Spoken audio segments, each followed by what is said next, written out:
Jolan Tru Centurions, and welcome back to another episode of Starfleet Command.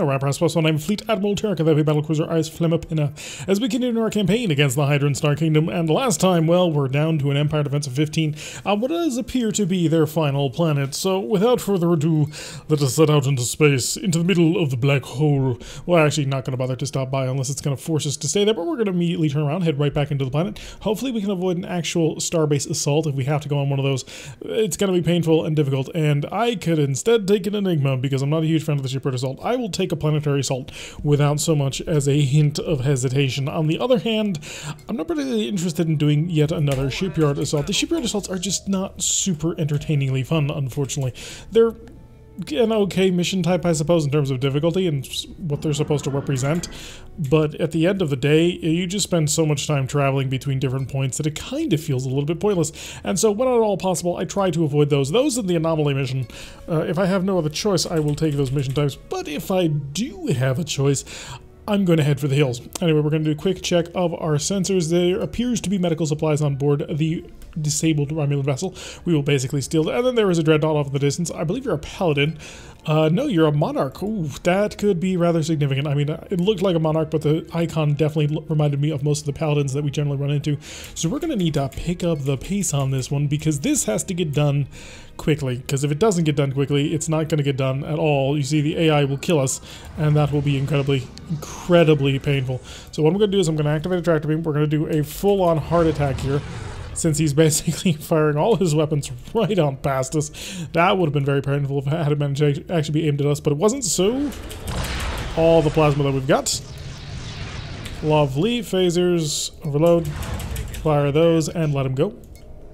I don't know if these guys are going to ignore me, but I'm going to kind of hope for it as we sort of head on out of here. Oh, shoot, I should have fired my Gatling phasers to the rear. Unfortunately, we're out of range, so I will just do a parting attack on this.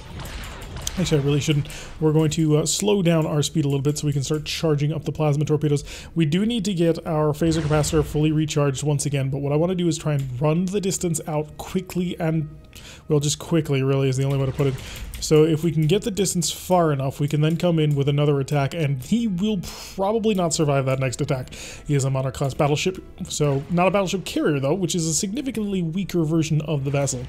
But I'm just going to pull on and get away. Incoming Hellbores, fortunately for us, not able to connect. The difference between the Monarch and the Monarch-class battleship and the Monarch-class battleship carrier is this Hellbore right here. Those two rear-firing Hellbores is the only difference between the two models, aside from the much enlarged hangar bay. You see, the Monarch-class battleship carrier carries 20 fighters. I was about to say 40, but no, 20 fighters, whereas he only carries 12. So the difference is rather minor, and we're just going to see if we can't extend the range out as much as we can. Then we'll come back in, we'll slip on underneath, we'll fire our pseudo-torpedoes, we'll do all the things that we're supposed to do. But by this point, he'll be mostly dead, because he's got basically no shield at this point. We are about a turn and a half away from having our plasma torpedoes fully ready to engage. I do sort of want to drag his fighters a little bit, because if we do that, we can basically hopscotch outside of the range of them. That way they'll fire, we'll decloak, we'll fire our pseudo-torpedo, the enemy will break, and then we'll come on in for sort of the final run of that. If we can time and sort of separate them enough, we can get a fairly decent attack going on in. But in the meantime, we can admire just how really cool this ship design actually does look. It is fairly solid. It's one of the cooler vessels in the game, especially for the X-type cruisers, being undeniably Romulan, but also having a bit of a coolness factor to it. I'm not sure that I would place it at the top of the coolness factors for the X-type heavy cruisers, or really the X-type anythings, because at the end of the day, the Gorn have one heck of an X-type cruiser.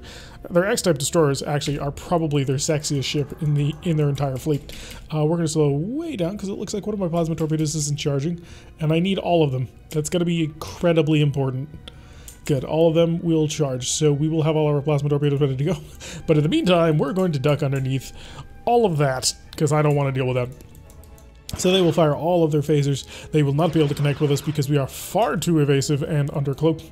And now we'll decloak, start to accelerate towards the target. We'll fire a single R-type plasma torpedo into the enemy. He did open fire on us, did quite a bit of damage already with those Hellbores. They do just home right in on the stern, and our D-type plasma torpedoes doing a fairly decent amount of work. I'm going to just start killing people as the case comes up, because that's not quite the range, but we're getting close to the range. Okay, a little bit of long range fire. I'm going to target you. Phasers with that. target the battleship carrier again and fire an R-type plasma torpedo. Pseudos away. And duck in the cloak. So we'll fire a single plasma torpedo. These guys, luckily for us, we managed to time it just perfectly. So the fighters are going to basically do an attack run on nothing. He's only doing a speed of 8.3, which is rather low. Expecting the crash stop now, and there it is. Okay, so the Monarch-class battleship has already managed to do his crash stop. That'll make him exceptionally vulnerable. Our phaser capacitor is not charging, which is not great, as I would like to have that fully ready to go in, well, a very short period of time. Fighters are kind of off on their own. I'm going to decloak and prepare to come in for a full-on attack on this one. This might kill him. I can't really bank on that, but it certainly does have the potential of doing a massive amount of damage to him. So we don't have a ton of power right now as we're eating up most of it into the phaser capacitor at the moment, trying to charge that fully back up. I have to time this properly. We're going to slow down even a little bit more. Let the D-type plasma torpedoes take care of the fighters. And once we get to the right speed on this guy, we'll be able to fire now. So under the cloak, yes, he's going to survive to get back home, but that might be, oh, the worst thing that he wanted. And there we go. 2 salvos. That's all it took, and we managed to completely annihilate the Monarch-class battleship. It was... He never quite stood a chance. Unfortunately, the Monarchs are the wrong direction to go in, I feel, when it comes to the wreck. So we managed to steal 90 prestige worth of medical supplies and destroy the ship. Only took off 4 of the Empire defense. That's a little disappointing. Let's pop back over here and see if we can't keep the pressure on a shipyard assault for us to manage to burn our way through. We are well equipped to do so with our massive plasma torpedo batteries. Let us overload all systems. We're being escorted today by a C-8, the Doomslayer, off in the distance. And squaring off against us is a light cruiser, and a heavy cruiser. Heavy cruiser obviously has priority. Plasma torpedoes are, of course, set to enveloping. Normal phasers set to overload, and we're just gonna pick up the pace as much as we can. We can't go all that quickly, but we can sort of make do with what we've got for a little while. And excess a ton of power because I didn't have my reinforcement all set up. We'll do that, and then give me a point of reinforcement just in case to add to a rainy day. We do have incomings, but you know what? I'm going to basically ignore it so I can go after this heavy cruiser, which may not be, you know, the most brilliant strategy ever, but I think the C-8 can probably handle a couple of light cruisers. Maybe not. I mean, it is Klingons we're talking about here. Fire the pseudo-plasma torpedo and duck in the cloak. He does have 4 Hellbores, which means I'm kind of surprised he hasn't fired at me already, but there's the incoming shot, and there's his crash stop, which he did then fire into me everything he had. So we'll come back out of cloak because we're going to basically juke on back around, and I think we might be able to kill him with this one. We can almost kill an entire Monarch-class battleship in 1.5 salvos, so he might not even be able to survive the one as we come back around looking menacing as all hell. It's absolutely beautiful. Almost got the angle on. Wait for it, now. And hi, I'm about to come in full in on this. We're going to follow our shots on in. So we can do that. Alright, so we've managed to take care of that in its entirety and pick off those fighters over there. So we've got several fighters down. We've already knocked out the heavy cruiser. I'm going to slow down in order to get the charge going back down to our speed of 9-ish, 10 if we don't charge the special systems. And yeah, wow, the Doomslayer has taken a massive amount of damage already. However, his point defense systems just mauling those fighters. He can't fire at them when they're within a range of like 1 or 0 or something like that. But everywhere else, he's perfectly fine. I think I'm going to focus on this Legionnaire just a little bit, and if you show me your bow, I am going to rip it clean off. That's the bow. So we're just going to nail into that. He did have some Gatling phases. Oh, and a well-timed and aimed fusion shot. But we can then just sort of rake across the rest of the ship and manage to get a significant amount of damage on. He is attempting to repair the vessel, but he's already in hot water. Although, it would be nice if I could, like, just sprint a little bit faster. We actually don't need to go this slow. If I set the plasma torpedoes to normal mode, we would have a little bit more speed out of it. But I enjoy the fact that our plasma torpedoes are set to enveloping. And cannot engage target because of decoy shuttle. I don't know why that came up, but I'm going to continue to focus on the fortress. Give me a shot on your stern. I'm maneuvering for it just to get that beautiful shot right there. And a clean on through another 30 damage or so onto the vessel as our Gatling phasers are fully ready to go. So our aft barrage is once again prepared for combat. And the C-8 managing to just pick it off with long-range phaser fire. Going to zip on over here then for the HDWXE. So we do have almost an X-type heavy war destroyer. So a capital X on that one. Yeah, the point defense is managing to take out basically everything. The enemy was not prepared. Fire an R-type plasma torpedo bullets. Let's make him have to deal with the incoming guarantee of death. So how will he respond? Will he crash stop? If he doesn't crash stop, then we know he's vulnerable. Oh, he's vulnerable. He opened himself up to that. Oh, and the tractor anchor for the assist on that one. Beautiful job done by the Doomslayer to back us up on that one. And that was perfect. Okay, so we are facing down Marak Stardocks, which we will zip on ahead as fast as we can in order to take care of. And I'm just going to basically let him sort of wade through all of that incoming fire. We do have a whole bunch of extra power that we're going to make use of right now, so we can get on a little bit quicker. Probably could just sap the power away from the electronic countermeasure, but I'm probably not going to bother. Wow, they're actually getting through because of the way that the game figures out time and ticks. So having to worry a little bit about that could be somewhat dangerous, and they are starting to focus on me now, which is less than ideal for obvious reasons. We are not exactly the toughest vessel out there. We're fairly sturdy. I mean, we are, of course, a heavy battle cruiser, but at the end of the day, we're not a dreadnought, and even lighter dreadnoughts. Why did that happen? Okay, so I'm going to wait for a little bit until my forward shield is back. I know why that happened. I didn't have any power in the forward shield, and apparently my phasers were not set to point defense, which, to be fair, that's on me. But now that we're fully prepared for the defense, we're going to decloak. So tractor defense has been set. We'll also come over here, make sure the point defense phasers are set, and let us fire the pseudo torpedo. Oh, there's my target, there's my target. Got that. Wait for it to disappear, and we'll take out the entirety of this starbase. Apparently my bow has gotten penetrated. Yeah, the fact that missiles can just slip on through your defenses so easily when playing at the maximum speed of time is more than a little irritating, just because it means you can't just sort of rapid fire your way through targets. Yep. Increase the speed of time as we try to recover our forward shield, but the game is not having any of that. And so downtime, increase time, wait for that forward shield to come back, please. Also, if we have any actual damage on the ship, we want to be able to take care of it. No, we're good. And slow down time. So I'm not quite sure how it was programmed to be that way, but it is rather irritating. So now we'll angle on in, now that we have a forward shield defense coming our way, and we're going to have to slow down again. And increase the speed. Oh, the love and joy of what this can be. Now, the really unfortunate bit is the fact that he's managed to come at me from, or he's managed to engage the same Stardock as me. Ooh, don't have a pseudo torpedo. We do. Fire the other pseudo plasma torpedoes. We'll basically pull on to mostly a stop. Prepare the point defense. There it is. That's been knocked out. Wait for the attack shift to drop on down from 3 to 0, or to 2 actually, because it won't take out everything. And once it does, death comes for you, sir. Alright, so a good amount of damage dealt on there, knocked him out, and on to the last Stardock, which still appears to be pumping up missiles. So yeah, that Stardock managing to actually penetrate our defenses rather efficiently, which it probably shouldn't have, but hey, we're just going to have to deal with it. So long-range missile fire, especially from slow missiles, they take forever to reach the target, and the fact that he fired them from so far away really means that they might even burn out. Yeah, they burned out before he even got there. I thought he refreshed them because he fired them before you only have so many missile control slots, and he probably only has as many as he has launchers. Slow down the speed of time, fire the pseudos, prepare the phasers, and where is your shuttle? I know you will have a shuttle. There it is. And it's gone. Lovely. So prepare for the final destruction of the target. And you're gone. Lovely. Okay, so another Stardock successfully knocked out. That might even flip the planet. It is very close to that level, and a Stardock assault like that could actually do it, although a planetary assault may actually be required in order to fully finish it off. And then we'll just sort of ping-pong our way through every single remaining tile left. It is neutral. Alright, so the final mission to conquer the entirety of the... well, not the entirety, but all of the planets in the Hydran Star Kingdom.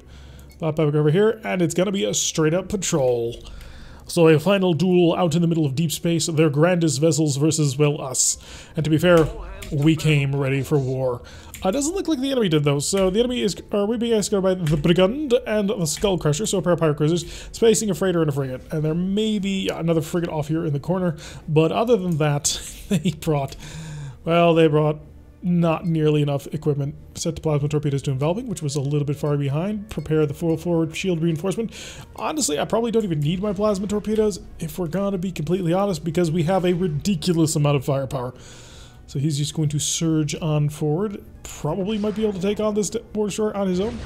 Prepare the tractor dude. Get back here.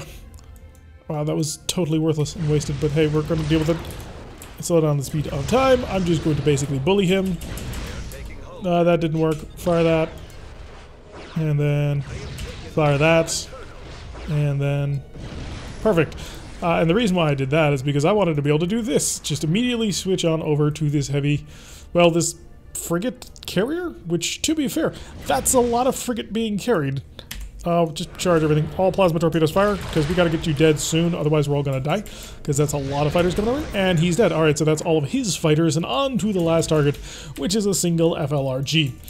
Yeah, probably not the best ship for them to have picked on this particular mission. So phasers, of course, had to overload. We're going to get nice and close, make sure that the Bloody Gloves realizes that he made an absolute total mistake, get to a range of 0, and killed.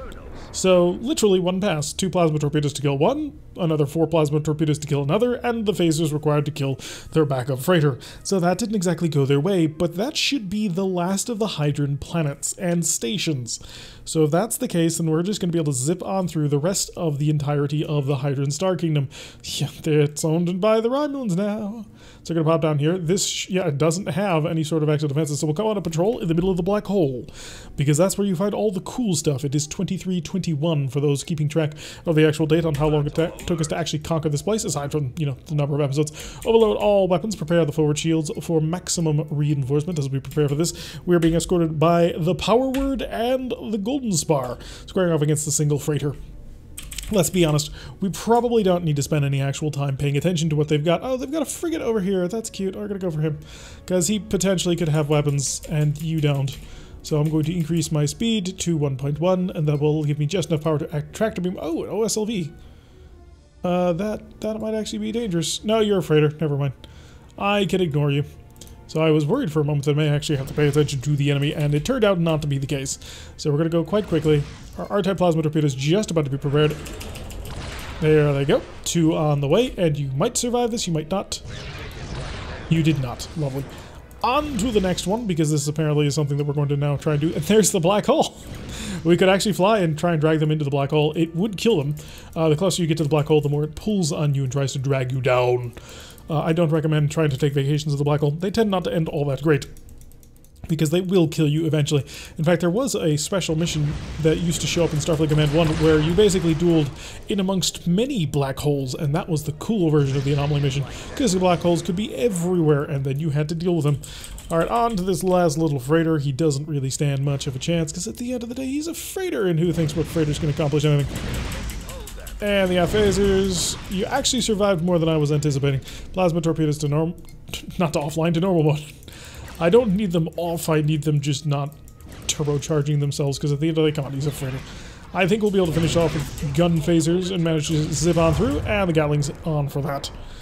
Looks like somebody either attempted to beam out a mine or drop a mine just in time, so clearly someone was trying to make sure there were no survivors. I'm gonna hope that that was their team and not our team, but you never quite know. After all, we are kind of the bad guys, sort of-ish. We're on technically the bad guy team. The Klingon, Romulan, and Lyran Alliance are the bad guys, sort of, in this conflict. So the black hole has been neutralized. We'll hop on over here to the border station.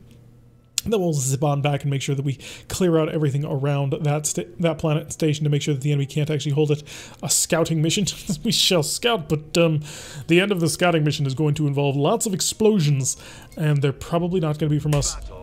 Battle alert, overload all weapon systems. It's a heavy cruiser, a pirate heavy cruiser at that, so I'm honestly not all that concerned. We're going to reinforce the forward shield and increase the speed of the vessel. I will launch a probe just because it is a pirate ship. You never quite know what's on pirate ships. It could be just mass plasma torpedo, and we don't want to get too close to that, but if we're lucky, it'll be like Federation or something.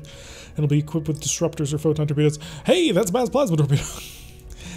Give me a shuttle. Prepare a wild weasel, so that we can take care of this. He's got 2 G-type plasma torpedoes and a D-type, as well as a okay amount of phasers. 9 phaser X's, as well as the phaser 3 defense is sort of on par for this era, but I wouldn't be all that impressed by it, if I'm completely honest. We'll fire the pseudo-plasma torpedo and then maximum speed this ship, because I want to go as quickly as possible. Especially if you do that, then I'm just going to set my stern to you and I'm going to run away for a bit. Because at the end of the day, you're not going to hurt me. Okay, that bounced off quite nicely. We got the angled, speed of 3. Got him. Oh, we forgot to scout him. Whoops. I always forget the scouting part of the mission, especially when it's so easy to kill them. Although, honestly, we probably could have stolen them just by beaming people over, and that would have worked out just as well. But the enemy has been defeated, 150 prestige, and tile neutralized.